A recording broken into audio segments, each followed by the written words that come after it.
Welcome to the Write, Publish, Market podcast. If you're an entrepreneur considering writing a book to serve your business, you're in the right place.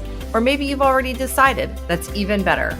I'm your host, Jodi Brandon, book publishing partner for entrepreneurs and 20-year veteran of the book publishing industry. On the Write, Publish, Market podcast, in addition to learning from me, you'll meet entrepreneurs just like you and hear about their experiences as we explore all facets of writing, publishing, and marketing a book that will help your business grow in ways you might not even have dreamed of yet.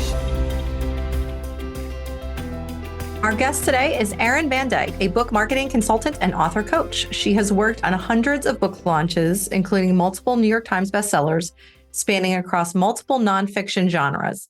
After getting her start at HarperCollins, Aryn founded Book Rockstar in 2019 to make book marketing strategy more accessible to all authors. I think she's one of the smartest people in book publishing today, especially for independent authors, and I can't wait for this conversation. So welcome, Aryn. I'm so happy to have you today. Thanks for having me. I'm super excited. I was ad-libbing. I read your formal intro beforehand. I was like, she's so smart. I'm so excited to talk to her. I love her vibe. So I'm very excited for listeners to get to have your expertise here today. So I did read your formal intro, but before we dive in, just give us, the quick and dirty elevator, who you are, what you do, who you serve, all those things. Yeah. So I would say at a very high level, I'm a book marketing consultant. So I got my start from the big five. So I was at a team at HarperCollins for just about 5 years, working with some of the biggest names in the Christian nonfiction space, which is was such a great learning opportunity for me to just learn from the best of the best. And then in 2019, my partner and I moved to Sweden. So I left the publisher and kind of struck out on my own and have now been able to work with a variety of publishers and different types of genres, nonfiction genres, as well as independent authors, both on the nonfiction and fiction side. So my kind of specialty is in book marketing strategy as a whole and helping authors figure out what to do, when to do it, and how to do it. Love it. Yeah. Well, all super important things that a lot of authors, maybe don't know, especially if they don't have a publisher, behind them. So I'm a big fan of yours, as you know, and we're going to include all of your links and everything in the show notes. So if you're not following Aryn, follow her. Every time you post something, I'm like, oh, I've got to have her on the podcast to talk about this. Very kind. Thank you. But it's true. But you had a post not long ago about messaging myths for nonfiction authors. That was the one where I was like, actually emailed you and was like, okay, now I have to have you on the podcast to talk about this. So I would love to dig into those, but kind of let's pull back a little bit before that. And just, if you could talk a little bit about book messaging, because I think that's a term that gets tossed around a lot by people like us in the industry that maybe not everybody really understands. So let's start there. Yeah. So I would say how I think about book messaging, I would say comes focused more through the marketing lens. So it's really thinking about, how can an author be talking about their book and how can they maybe position it so that the way that they're talking about it online or whether they're talking about it in the book description, they are lining up what's included in their book with the expectations, with the needs of the actual reader. So that's how I approach messaging is how can we be talking about your book in a way that's going to connect with this end user? And I think that's something where, when an author doesn't spend time figuring some of those pieces out and answering some of those questions, there's a lot that gets lost in translation and it can really impact the, success or kind of not that a book has. So it's a really crucial piece of the marketing process, of the publishing process, but it gets skipped over a lot. Yeah, I see that as well. I think it's because we're so familiar. I'm speaking like as a book publishing professional, but also author of a business book. We're so close to it that sometimes we forget that we really do need to take the time to spell some of those things out that maybe feel obvious in our mind, but maybe, aren't quite so once we really kind of dig in. So, all right. So let's dig into these 4 messaging myths because super smart. So the overview is the what, why, who, and how. So where should we start? I would say, even starting at what. So really where I'll kind of start off with this when I'm talking about messaging with authors is that I think anyone who's scrolling social media, for example, if you see a post from an author, I would say 8 times out of 10, it's just a post that says, hey guys, my book is available now. Go buy it on Amazon. And that's the end of the post. And so that's where kind of this what comes into play. So in this case, authors are rarely at telling their readers what the book is actually about. It's just kind of announcing that it's there, but they're not providing any additional context to it. So that kind of first what is really important to say. What is your book actually about? Yeah. Because without telling someone that, they're going to keep scrolling, for example, if they're on social media. So you have to, really let your potential reader know like what the book covers, like what are the topics that you're exploring? What are the themes? And that's really that first step of the messaging process is really figuring out, and even if it's just bullet points of what does my book cover? What is it about? Yeah, I do see that quite a bit. Yeah. I think the best way to get other people to talk about your book is to tell them you know what I mean? If you're just telling me I have a book, I don't know what to do with that information. But if you're telling me I have a book about XYZ, even if it's not a book for me, the next time I'm talking to so-and-so, I'll be like, oh, hey, I follow this person on social media. My friend wrote this book. Yeah. It's about this XYZ and it can help you. You should check it out also. So yeah. And I'll try and give as the best examples as I can with some of these things. So Donald Miller is now a popular business book author. He was a memoir writer. And so when I was at the publisher, Don was one of the authors that we would work with. And so I've had kind of a front row seat into seeing how he is using messaging and talking about his book online. So for one of his recent releases, he's publishing like on a pretty fast track. A lot of books, yeah. Right? But even in a post that he made for one of his like small business books, he says in the caption, this book is a 6-step proven plan that will help you grow your small business.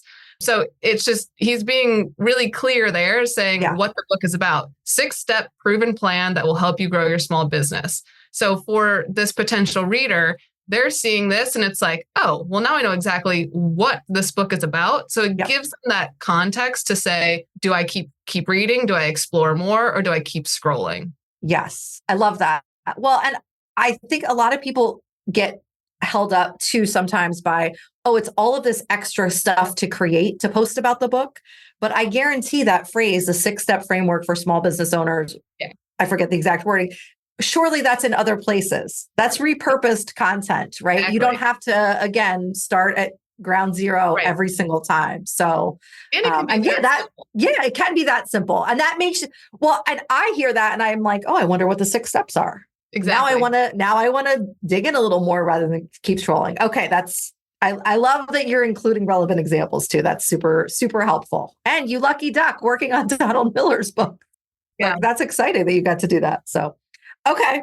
All right. So now that's the what. And then what do we follow up with? Yes. The why or the next piece, the order doesn't matter too much, but it's focusing then on who. So like, who is the book for? Because I think that's another piece that authors, they make some assumptions that, oh, this person's just going to know that it's for them. But that's not always the case. Like you have to let people know who this book is actually for. So you need to give them these reasons to keep scrolling. So like really start thinking about almost like that reader avatar. And then a lot of times authors work on this type of avatar as they're writing. So now you can repurpose this avatar that you've created to now use that in your messaging on the marketing side of everything.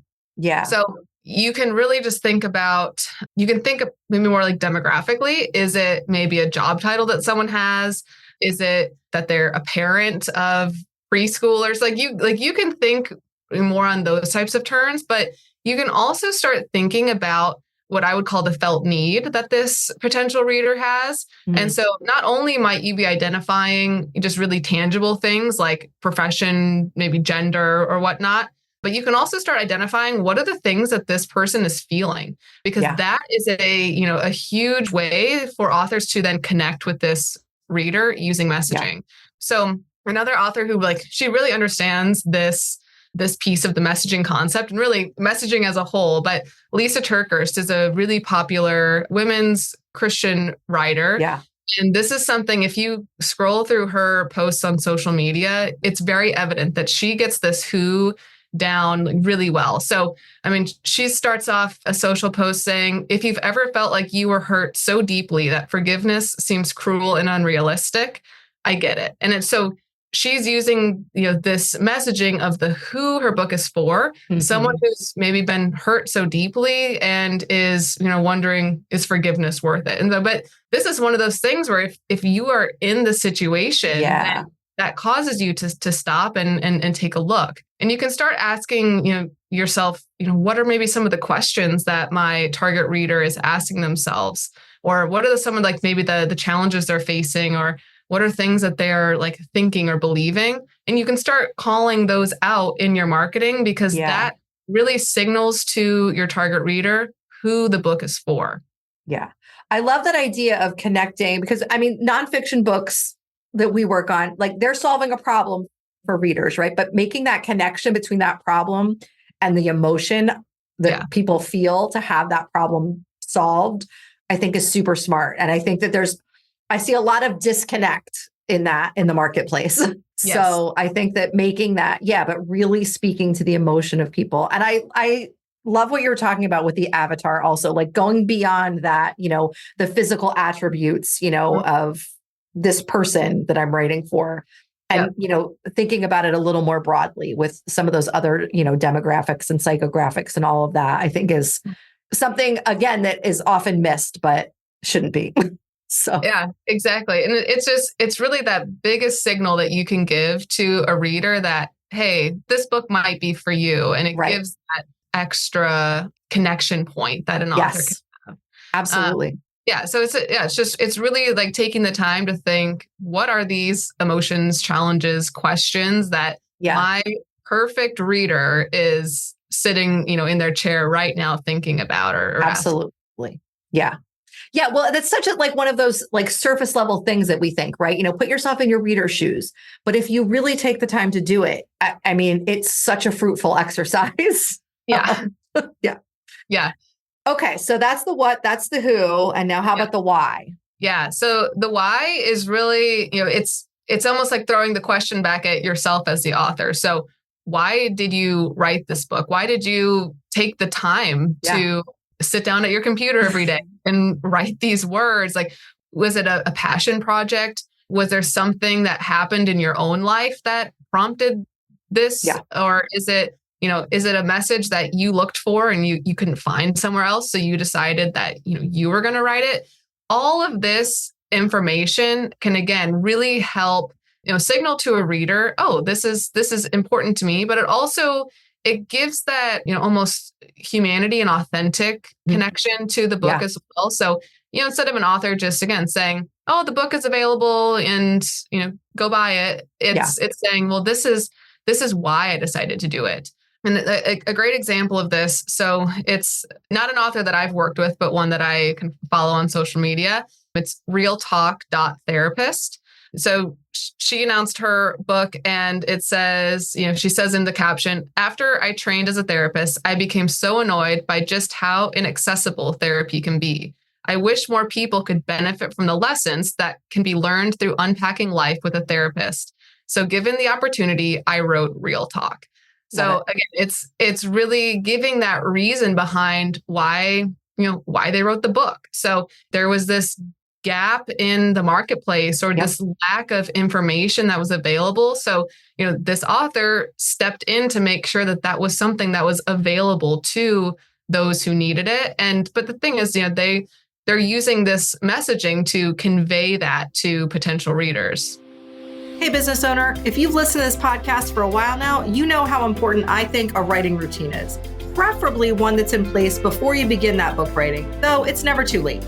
So if you'd like some guidance in developing one, I've created the Ready, Set, Write Challenge for you to help you figure out where, when, and how you're the most productive writer. That's going to make your book writing so much more efficient. Check out jodibrandoneditorial.com/ready, set, write. Now back to the show. Yeah. Oh, I love that. I feel like that's the piece too that really helps you use the book in your business, which is, Yes. what our people do. Yep. Like that's the piece that you can say, send to like a conference host or a summit host or whatever, so that they can really make that connection about why you're the right person to talk about XYZ topic. So Yeah. And I see this a lot too with female business authors. A lot of the time they're maybe writing from this point of when they stepped into their industry, they were the only woman in their field yeah. and they didn't have the example in front of them. And so Yep. that can be a why for somebody is this was something I didn't have. I want to make sure the people who are coming behind me, Yeah. I'm shining a flashlight on this path because it's important. Yeah. Oh, I love that. Yeah. It's so true too. I mean, for lots of different categories of people too, right? But yeah, I love that. Yeah. Okay. Okay. And then the last one, the how. Yes. This is the hardest one. I think that the one that authors have a hard time wrapping their head around, or the hardest one to start, I would say, like implementing, like with messaging is, so it's breaking down how your book is actually going to help your readers or meet that need that your readers have. And this is, this is one of those things where, sometimes you don't think about this until after the book is written. And it's like, oh, this would have been a great question to ask myself before or maybe during writing. So, Yeah. but kind of examples of what this could look like. Is it a special system that you've created? Or are you including practical tips or actionable steps that your readers can take? For some, it's, are you sharing personal stories that might change how a reader views a certain situation? So that can kind of be different questions to ask yourself so that you can start answering this for your own book. But if you've got a reader who is, maybe struggling to make sales in their sales role, if your book is a sales book, how is it going to help? And is it a proven sales strategy that guarantees someone success in closing their deals? And that's something that you can start, if you can, portray that through your messaging and, how you're talking about the book. Again, it's that signal to someone that, oh, that's it. Yeah, that's interesting. There's a method I haven't tried to get from point A to point B, or, oh, wow, that person had a really, unique experience walking through, maybe it's a cancer journey, or maybe a different type of personal, challenge or struggle. And you can get their viewpoint on a certain situation. I'll also say that I think authors are hesitant to sometimes go into the how because in their minds, it's, well, I don't want to give away what's in the book. Yes. And this is, again, where I'll kind of like push back a little bit to say, your readers are looking for a solution to something. When you're writing or reading nonfiction, you're looking for a solution to something. And if you can't show a reader through kind of this how piece of the messaging what this solution is, then they're going to move on and find a different book that's going to tell them that. So there's really no such thing, unless you're copying and pasting the whole book and putting it online. There's really no such thing in my mind of sharing too much, because this is really needed information for a reader to make that decision of your book versus another book on that like a similar topic. Absolutely. Yeah. I find that a lot too. It's that how do I walk that line of, telling people what I need them to know or want them to know, and then giving away too much. I wonder that's probably not a thing in fiction, right? Do you work on any fiction books, or you solely nonfiction? I do work on some fiction books, and this is where like messaging gets a little bit different with fiction, because then it's focusing a little bit more on maybe like plots and tropes and maybe similar like genres or like TV shows that might be related. So with nonfiction, like these are literally those 4 pillars you need to understand. And like an example of that, of the how. So an author I worked with, she wrote a fantastic book called Win When They Say You Won't. Her name's Daphne Jones. She has what she calls the edit method. And so this is where, she's sharing that in her book. It's kind of her method for, people to find success and, move forward and get those wins in work and in life. So that's something, she's using that in her, in her messaging. Yeah, she's sharing on social media, Yeah. in her book description. We put it in her, Amazon A+ content. So it was really clearly showing a potential reader that I'm going to teach you how to get from point A to point B by teaching you my edit method. And the book breaks that, breaks all of those four different sections down. So again, it's not every book is going to have that type of framework, but you can still think about it through that type of lens to show somebody, here's how I'm actually going to help you find this solution. Yeah. I was recently working with a client on a book planning intensive, and we were talking a little bit about like positioning her book. And it was that kind of book where she has a signature framework. And she's like, it feels very like meta to be like talking about the framework while I'm in the framework and it's in the book. And I'm like, it is, but that's what works. Like, exactly. So, yeah. All right. Well, that was a very comprehensive, especially for a 20-minute conversation. I love too that though you've got them broken down like so simple, what, who, how, why. I feel like that's very easy for people to, kind of wrap their head around and understand. So yeah. And I think what I'll say too is once, if an author can sit down and almost, kind of workshop these 4 pillars, and even if it's coming up with bullet points, that's the then kind of launch pad for content creation for a social media platform. So you can think, how can I now show somebody or portray what the book is about? Yeah. How can I use content to portray why I wrote this book? And you can do it in kind of multiple different iterations. So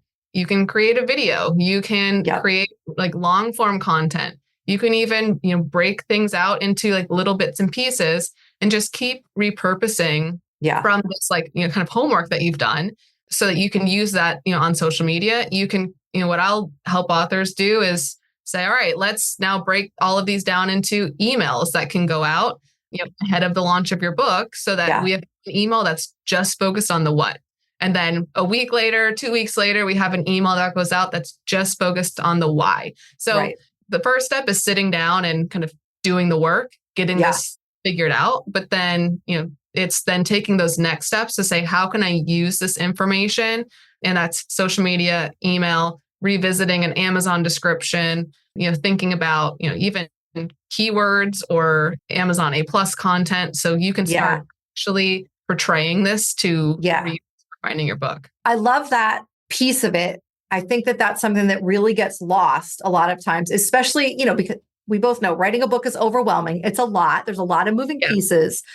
And I think sometimes people think, oh, well, this isn't directly impacting the writing of my book, so I don't need to focus on it, or I don't need to focus on it right now. And like you were saying, some of those questions would have been super helpful to answer before the book is finished, right? So it's not lost work that's going to be lost. Like you're going to be able to use it somewhere. I tell people that too, when they have to, like cut a section from the book or something like that. Like you can still use that somewhere. You're going to be on podcasts talking about your book, and you're going to be writing emails and doing all of these other things. So don't think it's just gone forever. We're never going to use it. That was a waste of my time.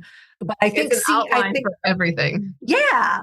And really seeing like the long-term, effect of this work that you're having people do, I think is super helpful. So this was fantastic. Thank you. Yeah, you're welcome. Very, very helpful. So, okay. I know that I'm looking for a reading recommendation, and I know you have good ones. So let's hear it. What do you have for us? So the book I just finished the other week. So I read the Cormoran Strike series. So it's the J.K. Rowling wrote under a pseudonym. Their first book was The Cuckoo's Calling, and it's a detective fiction set in London. And it's normally like, I don't really read any other type of like detective fiction, but I like absolutely love this series. And I think it's the 7th book that I just finished in the series. I would say the 7th book was either my favorite or second favorite that I've read. In the series. So that was a really fun reading experience for me, because it was like the book that you literally just cannot put down. One was. That's a good one. Wait, tell me more. What's the cat? Are they thrillers? Are they just mysteries? So each book focuses on a different like mystery or Mystery. case. Okay. So like the main character, he's a private detective. And so sometimes it's like the first book is a murder case. He's investigated a cold case. Okay. This most recent one that I just finished was investigating a cult.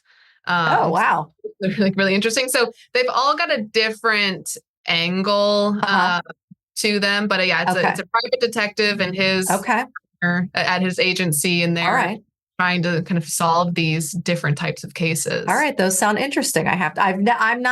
Usually I'm scared by like thrillers and mysteries, but that sounds like it would be okay. Yeah, I really enjoy them. But then I took a pivot for my current read, and I'm reading the second book in the Court of Thorn and Roses series. It's Court of Mist and Fury. So I'm about a quarter of the way through that one. Okay. I have not read that series either, but I've heard great things about it. Yeah, I'm enjoying it so far. So we'll see how the rest of it goes. But I also could not leave without giving my best nonfiction recommendation. Please, yes. So my favorite nonfiction book that I've read is called Wild Game, and it's by. Have you heard of this one? I have heard of it. I have not read it. So tell us about it. Yeah. Yeah, so it's a memoir, but the way it's written, you would almost think that you could be reading a fiction book. So I think the subtitle is My Mother, Her Lover, and Me. And I think Adrienne Brodeur, I think is how you say her last name. But I recommend this one to like anyone who's looking for like a nonfiction read, because it's my absolute. Oh, I love that. A great subtitle too. Very compelling. I know. I know. And it's so well written, which with a memoir that can read like that's hard. Fiction book. I mean, it's really, really fantastic. Okay. That's a good one. I'll have to check that one out. Thank you. Okay. Good recommendations. Before we let you go, tell me the best place we're going to include all your stuff and all your links in the show notes, but where's the best place for people to find you and connect with you? Yeah, so I would say either LinkedIn, you can just search Aryn Van Dyke, or Instagram, my handle is the Book Marketer. And then, not to confuse even more, my website is bookrockstar.com. So those would be the three best places to go to connect or learn more about me. Awesome. Yes. And even if you connect somewhere else, check out the website. There's so much good, free, useful information for people in our space. So thank you so much. I cannot thank you enough for your time and your expertise. I really appreciate it. Yeah, you're welcome. I had a blast. Thanks for listening to today's episode of the Write, Publish, Market podcast. I know just how busy your schedule is as a business owner, so I'm grateful you've taken some time out of yours to journey into the world of book publishing with me today. If you are looking for even more book writing, marketing, and publishing information and support, check out my mentorship membership, the Author Entrepreneurs Lab, where each month we take a deep dive into one element of the book world with education, a Q&A session with me, your book publishing expert, resources, co-writing times, and so much more. You can learn more at the link in the show notes. I hope to see you inside the lab.